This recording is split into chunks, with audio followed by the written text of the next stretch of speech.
क्या आप भी परेशान हैं अपनी फटी एड़ियों से? सर्दियों में जो सबसे बड़ा मसला होता है वो होता है खुश्की का। जैसे सर्दियाँ शुरू होती हैं हमारी स्किन बहुत ज़्यादा ड्राई होना शुरू हो जाती है और स्पेशली हमारी एड़ियाँ, हमारे हाथ सबसे ज़्यादा इफ़ेक्ट करते हैं सर्दियों में।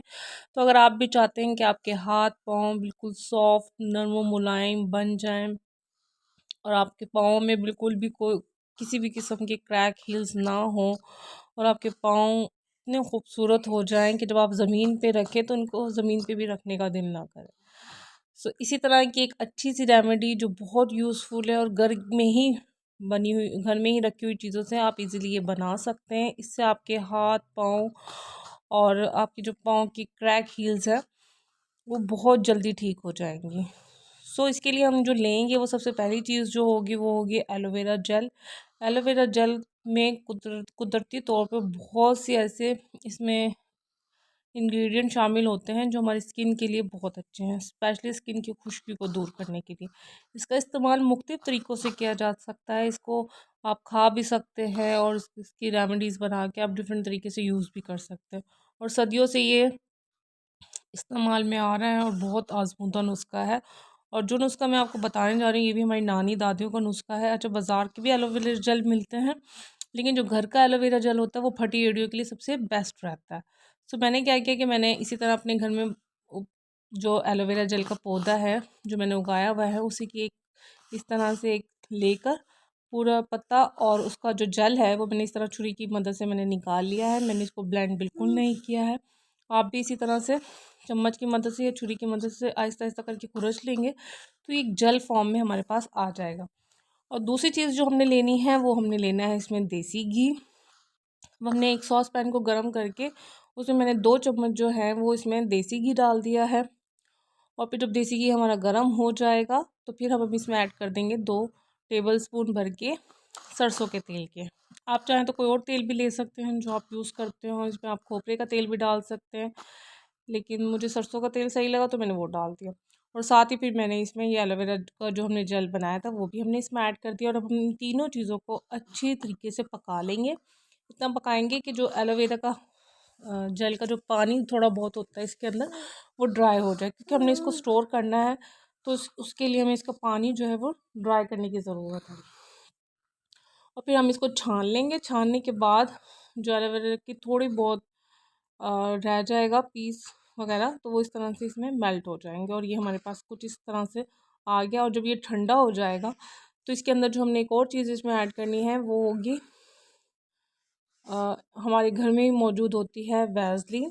किसी भी किस्म की वैसलीन जो भी आप यूज़ करते हैं, ठंडा होने के बाद इसमें तकरीबन 1 टेबलस्पून के करीब आप उसमें ये वैसलीन ऐड कर दें। उससे क्या होगा कि इसकी कंसिस्टेंसी जो है वो बहुत अच्छी हो जाएगी और ये हमारे पास एक जेल फॉर्म में तो आ ही चुका है लेकिन उसके साथ साथ ये मज़ीद थिक हो जाएगा जिसकी हमें ज़रूरत है। अब इसको हम इस तरह से अच्छे तरीके से हम मिक्स कर लेंगे। और मिक्स करने के बाद ये देखिए इस तरह से हमने इसको चम्मच की मदद से मिक्स कर लिया और ये तो बहुत जल्दी मिक्स हो जाएगा। घर की ही इस तमाम चीज़ों से मैंने ये रेमेडी तैयार की है और ये इतनी ज़बरदस्त सर्दियों में इतनी आजमूदा है कि आप इसका जब इस्तेमाल करेंगे तो आप हैरान रह जाएंगे इसके नताइज देखकर, क्योंकि इसके नताइज बहुत जल्दी मिलते हैं। लेकिन उसके लिए सबसे पहले आपको ये करना पड़ेगा कि आप अपने पाँव को भी साफ़ सुथरा रखना होगा। जब ये रेमेडी लगाएंगी आप उससे पहले आपको अपने पाँव अच्छे तरीके से धोना है, वॉश करना है, ताकि जो हमारी क्रैक हील्स हैं वो थोड़ी सॉफ्ट हो जाए, हमारी एड़ियाँ बिल्कुल नरम और मुलायम हो जाए। और फिर उसके ऊपर का ऊपर जो है वो ये अप्लाई करके आप मैंने इस तरह जब ये ठंडी हो गई और इसमें एलोवेरा जेल जो है अच्छे से मिक्स हो गया तो मैंने इसे छोटी सी कंटेनर में शिफ्ट कर लिया। आपके पास कोई भी पुरानी डब्बी क्रीम की या जिसमें हम वैसलीन आती हो वो उसकी, या कोई भी एक्स्ट्रा डब्बी हो उसके अंदर इस तरह से आप इसको शिफ्ट कर दें। और ये देखिए इतनी ज़बरदस्त बन के तैयार हो गई, क्योंकि अभी ये बिल्कुल बनी बनी थी तो ये थोड़ी लिक्विड फॉर्म में, और थोड़ी देर बाद ही जब ये बिल्कुल ठंडी हो जाएगी ना तो ये एक सॉलिड फॉर्म में हमारे पास आ जाएगी और बिल्कुल वैसलीन जैसे हम लगाते हैं ना हाथ पे, ये देखिए इस तरह से आप अपने हाथों पे भी ये लगा सकते हैं अगर आपके हाथ ड्राई हैं बहुत ज़्यादा। और कुकिंग करने के बाद या कोई भी हम काम करते हैं जैसे बर्तन धोने के बाद हमारे हाथ ड्राई हो ही जाते हैं। सो अगर आप इस तरह से करके रख लेंगे ना, हाथों पे लगा लेंगी, किचन में रख लें अपने पास, एक इस तरह से करके जब भी खाना बना के फारिग हो तो इस तरह से हाथों पे लगा लेंगी तो आपके हाथ बिल्कुल सॉफ्ट रहेंगे। और ये देखिए थोड़ी देर बाद ही इस तरह से जमना शुरू हो गई थी और ये हाथ लगाते बिल्कुल फिर थोड़ा सॉस में फॉर्म में, लिक्विड फॉर्म में आ जाएगी।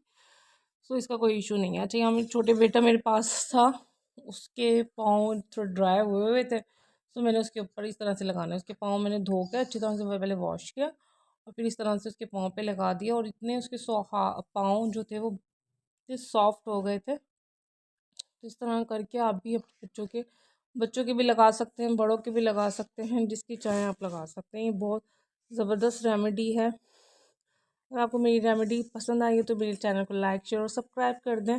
बहुत मेहनत से ये वीडियो बनती है। सो आई होप कि आप मेरी वीडियो को सब्सक्राइब करेंगे, मेरे चैनल को सब्सक्राइब करेंगे, मेरी वीडियो को लाइक और शेयर करेंगे और अपने पाँव को नरम और मुलायम बनाने के लिए मेरी ये रेमेडी को ज़रूर इस्तेमाल करेंगे। इस रेमेडी को बनाकर आप जब यूज़ करेंगे तो मुझे दुआएं देंगे, क्योंकि ये रेमेडी बहुत ज़बरदस्त है। और एलोवेरा का और जितनी भी चीज़ें मैंने यूज़ की उनका कोई साइड इफ़ेक्ट नहीं है और आपके पाँव भी इसी तरह नरम और मुलायम और खूबसूरत हो जाएंगे। मिलते हैं नेक्स्ट वीडियो में। अल्लाह हाफ़िज़।